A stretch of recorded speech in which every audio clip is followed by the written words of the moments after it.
வாழ்க வையகம் வாழ்க வையகம் வாழ்க வளமுடன் சிந்தனையை உடல் நலத்தை சீரமைத்து ஓய்வித்த குருவே வாழ்க, குருவே துணை. வேதாத்திரியம் வாழ்க வளமுடன். இன்று வரை உலகில் தோன்றிய அனைத்து சித்தர்களும் ஞானிகளும் மகான்களும் மற்றும் வேதாத்திரிய கோட்பாடுகளை அர்ப்பணிப்புணர்வோடு அகிலமெங்கும் உணர்வாக்கி கொண்டிருக்கும் ஞான ஆசிரியர்களின் மதிநுட்பமும் குருவருளோடு சூக்குமமாய் நம்மை சூழ்ந்திருந்து நாம் ஓய்வதற்கு துணை நிற்குமாக என்று சங்கல்பித்துக் கொண்டு இன்றைய தவ நிகழ்வை இறைவணக்கம் குரு வணக்கத்தோடு நாம் இனிதே துவங்குவோம். இறைவணக்கம் பாட அருள்நிதி செந்தில் சுகுமார் ஐயா அவர்களும், குரு வணக்கம் பாட அருள்நிதி சிவசங்கரி சிவபாலா அம்மா அவர்களும்.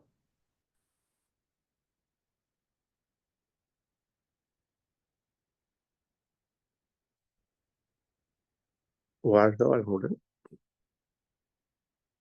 இறைவணக்கம். எல்லாம் வல்ல தெய்வமது எங்கும் உள்ளது நீக்கமற, சொல்லால் மட்டும் நம்பாதே சுயமாய் சிந்தித்தே தெளிவாய், வல்லாய் உடலில் இயக்கமவன் வாழ்வில் உயிரில் அறிவும் அவன், கல்லார் கற்றார் செயல் விளைவை காணும் இன்ப துன்பமவன், அவனின் இயக்கம் அணுவாற்றல் அணுவின் கூட்டு பக்குவம் நீ, அவனில்தான் நீ உன்னிலவன், அவன் யார் நீ யார் பிரிவேது, அவனை மறந்தால் நீ சிறியோன், அவனை அறிந்தால் நீ பெரியோன், அவன் நீ ஒன்றாய் அறிந்த இடம் அறிவு முழுமை அது முக்தி.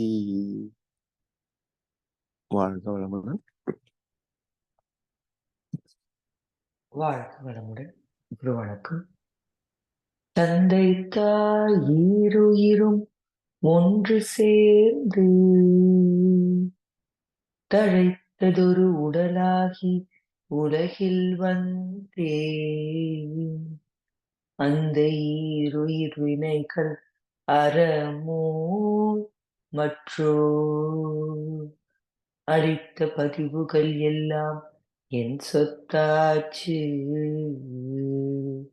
இந்த அரும் பிறவியில் முன்வினை அறுத்து எல்லையில்லா மெய் பொருளை அடைவதற்கு வந்த ஒரு உதவி குரு உயிரின் தேக்கை, வணங்கி குரு திருவடியை வாழ்த்தி வாழ்வோம், வணங்கி குரு திருவடியை வாழ்த்தி வாழ்வோம், வணங்கி குரு திருவடியை வாழ்த்தி வாழ்வோம்.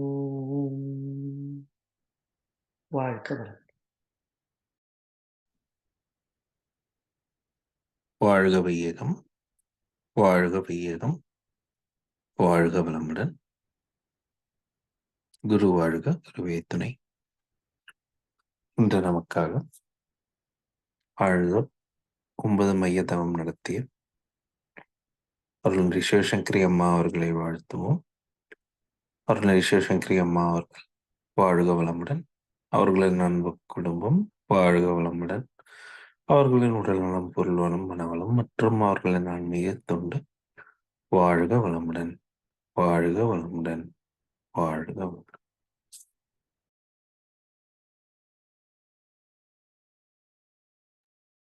வாழ்க வளமுடன். இன்றைய ஞானக்களஞ்சிய கவி விளக்கம். அருள்நிதி பேராசிரியர் அருள்நிதி முத்துச்சூடர்குடி வெங்கடம்மா அவர்கள். வாழ்க வளமுடன்.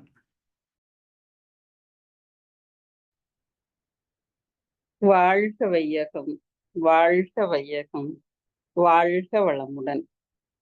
இணைப்பில் இணைந்துள்ள சிகாகோ மனவளக்கலை மன்ற இருபால் மையன்பர்களுக்கும் வணக்கங்களும் வாழ்த்துக்களை உரித்தாக்குகின்றேன்.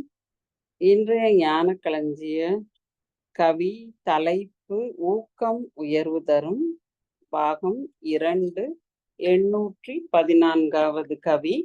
ஆக்கத்துறையில் அறிவை செலுத்து, ஊக்கமுடன் உழை, உயர்வு நிச்சயம் என்பதாகும்.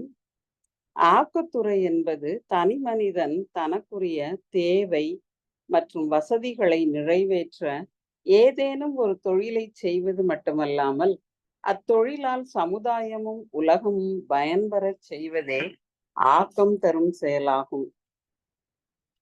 இப்படி தனி மனிதன் செய்யும் தொழிலுக்கு தடை கற்கள் வந்தால் அதனை படிக்கல்லாக மாற்ற அறிவை செலுத்தி விடாமுயற்சியுடன் ஊக்கமாக உழைத்தால் உயர்வடையலாம் என்பதை மகரிஷி இந்த மாக்கோல வரிகளில் பதிவு செய்துள்ளார். இவ்வகையில் சில எடுத்துக்காட்டு நிகழ்வுகளை நாம் பார்க்கலாம். திருவள்ளுவரும் ஊக்கமுடைமை என்கின்ற அதிகாரத்தில் இதை பற்றி பேசுகின்றார்.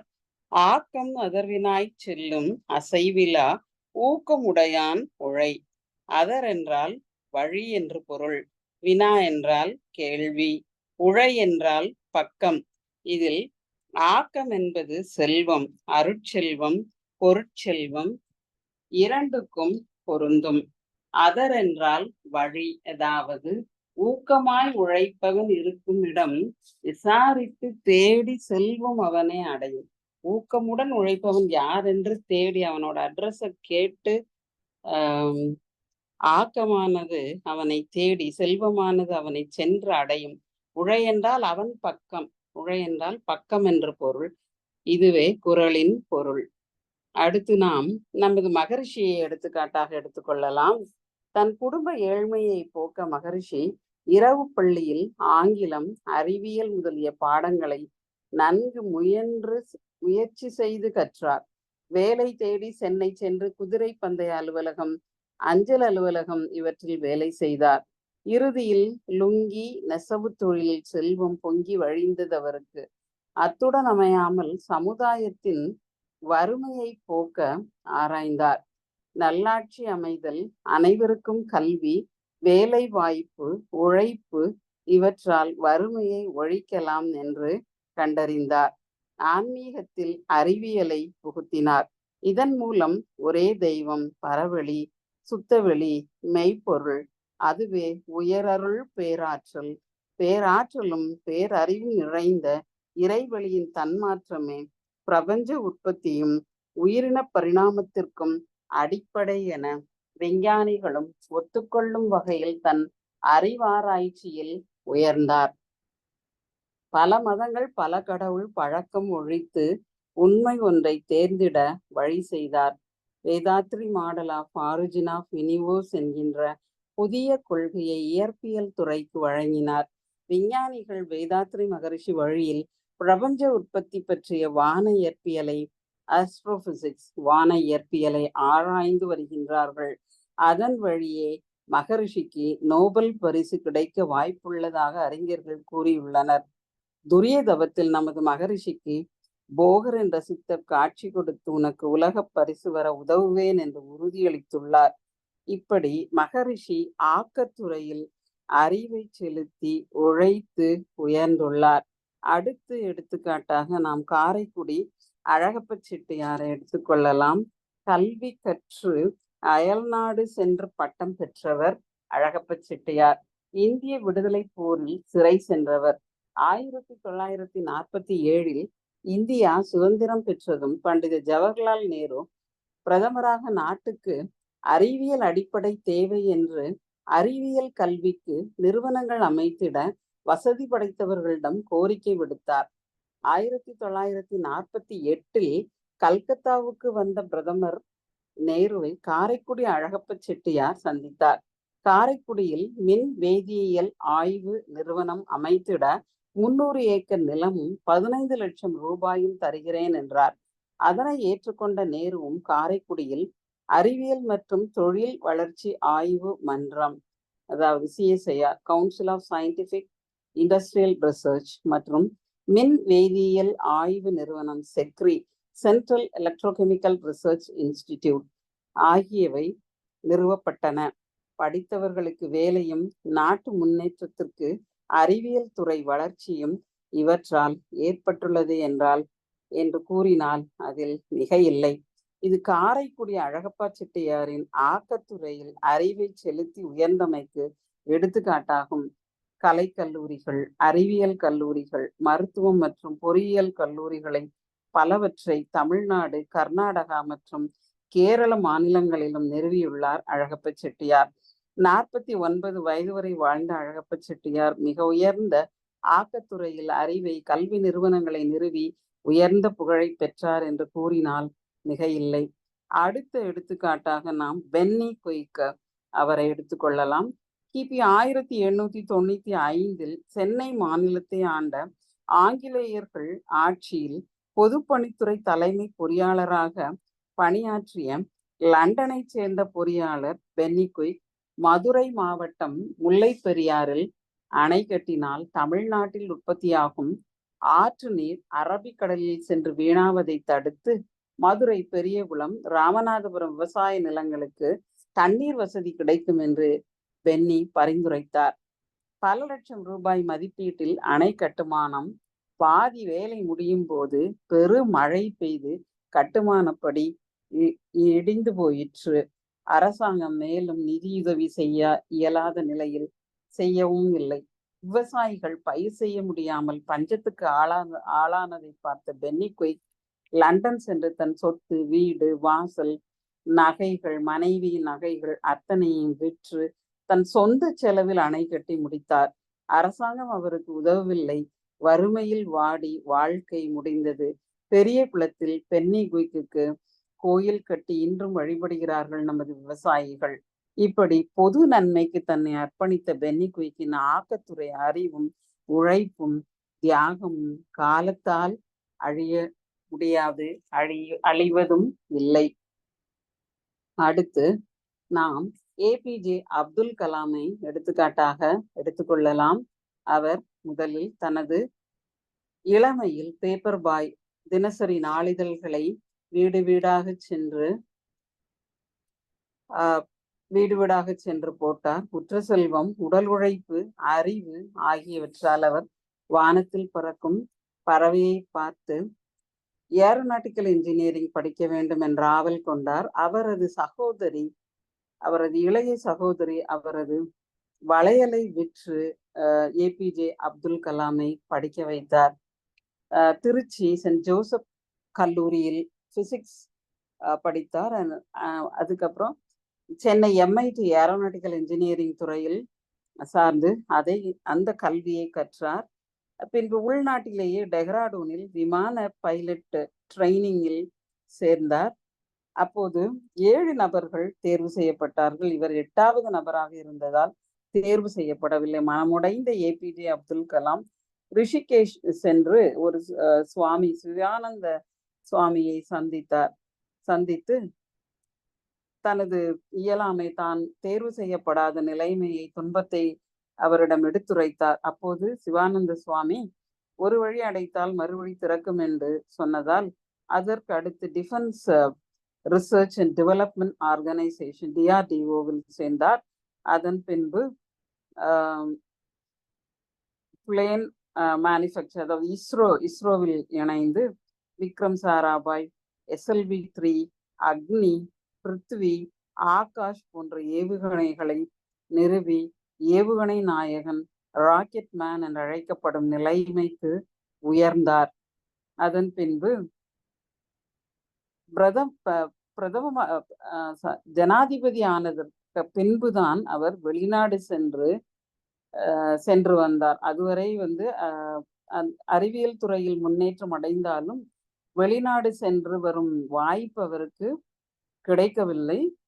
ஜனாதிபதியானது பின்புதான் வெளிநாடு சென்று வரும் வாய்ப்பை பெற்றார். 1998 போக்ரானில் இந்தியாவில் தயாரித்த அணுகுண்டை வெடிக்க செய்தார். இவற்றையெல்லாம் விட குழந்தைகள், கால் ஊனமுற்ற குழந்தைகளுக்கு 4 கிலோகிராம் எடை அதிகமான ஆர்டிபிஷியல் லிம் ப்ரொஸ்தட்டிக்கை ரீப்ளேஸ் பண்ணி எடை குறைந்த உலோகத்தாலான, அதாவது polypropylene, carbon fibre, nylon, fibre class, இதெல்லாம் ராக்கெட் ஹீட் காம்போசிட் மெட்டீரியல்.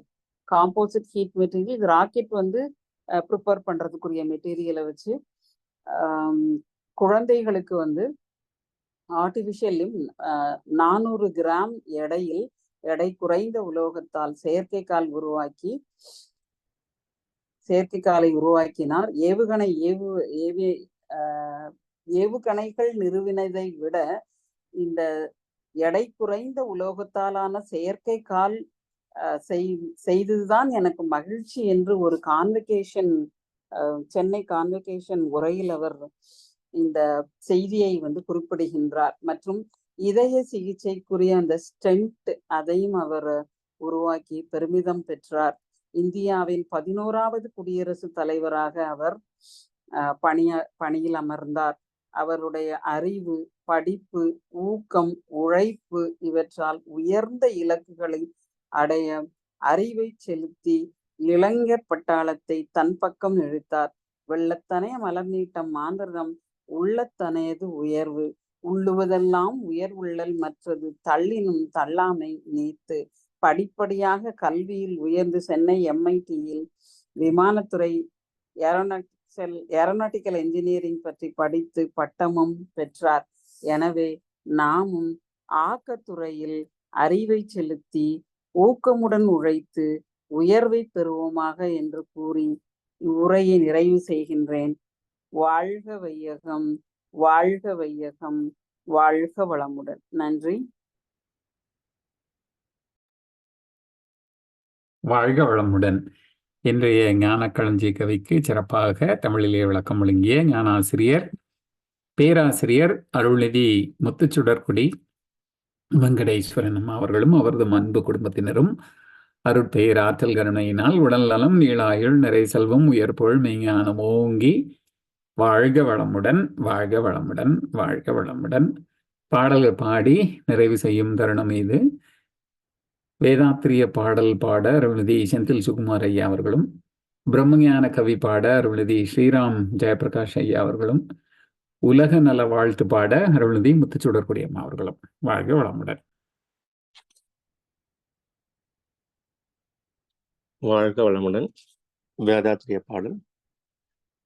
போரில்லா நல்லுலகம், பொருள் துறையில் சமநீதி, நேர்மையான நீதிமுறை, நில உலகுக்கோர் ஆட்சி, சீர் செய்த பண்பாடு, சிந்தனையோர் வழிவாழ்வு, சிறப்புணர்ந்த பெண்மதிப்பு, தெய்வ நீதி வழிவாழ்தல், தேர் திருவிழா தவிர்த்தல், சிறுவர்களுக்கே விளையாட்டு, செயல் விளைவு உணர்கல்வி, சீர்காந்த நிலை விளக்கம், பார் முழுவதும் உணவு நீர் பொதுவாக்கல், பல மதங்கள் பல கடவுள், பழக்கமொழித்து உண்மை ஒன்றை தேர்ந்தெடுதல்.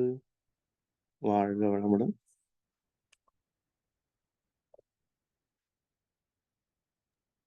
வாழ்க வளமுடன். பிரம்மஞான கவி.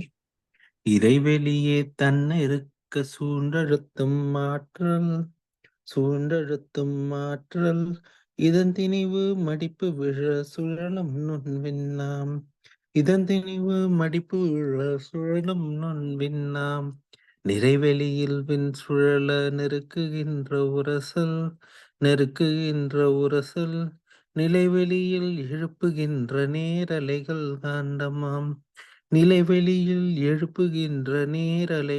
காந்தமாம், மறைப்பொருளாம் காந்தம் தன் மாத்திரைகள்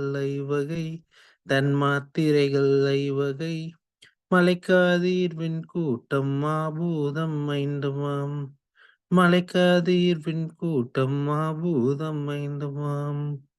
முறையாய காந்த அலை மனமாம் உயிர் உடல்களில் மதி உயர்ந்து உண்மை பெற பிரம்ம ஞானமாம்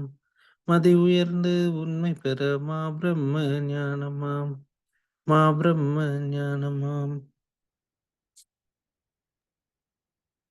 வாழ்க வளமுடன். உலக நல வாழ்த்து. உலகமெல்லாம் பருவமழை ஒத்தபடி பெய்யட்டும். உழவரெல்லாம் தானியத்தை உவப்புடனே பெருக்கட்டும். பல தொழில்கள் புரிகின்ற பாட்டாளி உயரட்டும். பகுத்துணர்வில் தொகுத்துணர்வு பண்பாட்டை உயர்த்தட்டும். கலகங்கள் போட்டி பகை கடந்தாட்சி நடக்கட்டும். கல்லாமை கடன் வறுமை களங்கங்கள் மறையட்டும். நலவாழ்வை அளிக்கும் மெய் ஞான ஒளி வீசட்டும். நம் கடமை அறவாழ்வின் நாட்டத்தே சிறக்கட்டும். நம் கடமை அறவாழ்வின் நாட்டத்தே சிறக்கட்டும். நம் கடமை அறவாழ்வின் நாட்டத்தே சிறக்கட்டும்.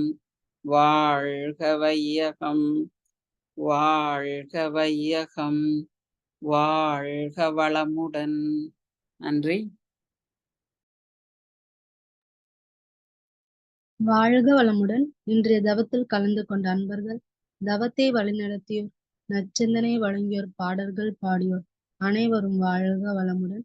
அவர்களின் அன்பு குடும்பம், அவர்களின் உடல் நலம், மனவளம், பொருள் வளம், அருள் தொண்டு, ஆன்மீக தொண்டு வாழ்க வளமுடன், வாழ்க வளமுடன், வாழ்க வளமுடன். இத்துடன் இன்றைய காலை தவம் நிகழ்வு மகிழ்வோடும் இனிதே நிறைவு பெறுகின்றது.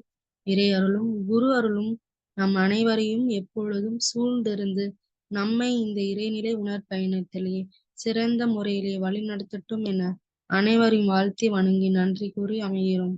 வாழ்க வையகம், வாழ்க வையகம், வாழ்க வளமுடன்.